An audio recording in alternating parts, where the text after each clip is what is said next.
द्यायचा की आपण एसटी आरक्षण सर्व जमा वेगळेचा आणि आपण गरज या जाणीवलं वाद की 100 वर्ष ते अधिक वर्ष वेगळे आपण हे संघर्ष करायचा तरी आज आपल्याला सरकार घेऊन बरोबरी सरकार आपण वाटेला इग्नोर करलो होतो दुर्लक्ष करलो होतो खरं म्हणलं तरी आरक्षण भेटण्याच्या मागचे इतिहास काय हे मूळ कारण गरजेचं आहे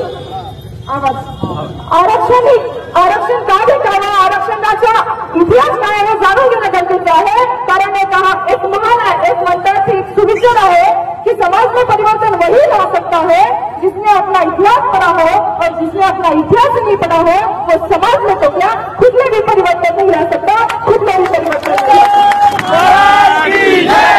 आता याचा इतिहास असा आहे की 1901 ते 1948 पर्यंत आपला बंजारा समाजाने त्याचाही हा निजाम खायचा काळ होता त्यामध्ये आपण हैदराबाद गॅझेटमध्ये आपल्या अनुसूचित जमाती म्हणजे एसटी मध्ये नोंदी होत्या एसटी मध्ये नोंदी होत्या पण 1948 नंतर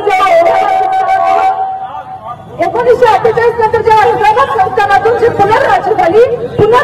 राज्याची त्यावेळी काय झालं मराठवाडा खानदेश विदर्भ हे महाराष्ट्रात आले आणि मग काय झालं महाराष्ट्रात आल्यावर आपलं एसटीचं आरक्षण काढून टाकलं आणि आपल्याला विमुक्त भटल्या या यादीमध्ये ढकलून देण्यात आलं आपलं आरक्षण घेऊन टाकण्यात आलं आणि हा आपला त्यांनी पहिला अन्याय केला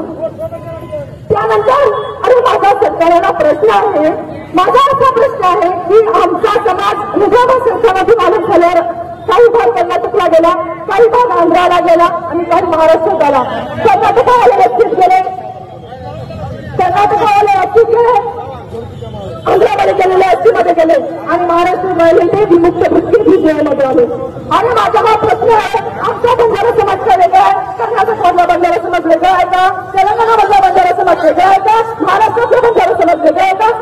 आमच्या बोलीभाषी आहे काय आम्ही बंजारा बोलतो आमची भाषा आहे काय आमची चालीरीती आहे काय आमची संस्कृती आहे काय आमचा पेहराव आहे काय आमचं खानपान आहे काय मग या सरकारला प्रश्न आहे या एकतामध्ये तुम्ही विविधता निर्माण करण्याचं काम का करत आहे माझा प्रश्न आहे आणि याचं उत्तर तुम्हाला द्यावं लागेल अरे बापट आयोग विधाती आयोग सीएनसी आयोग अशा कित्येक आयोगाने शिफारस केल्या आणि शिफारस केल्यावर तरी आजपर्यंत याच्यावर कधी विचार केला नाही आणि या गोष्टीचा विचार केला नाही आणि आज कागदावरची मागणी कागदावरच पडू नाही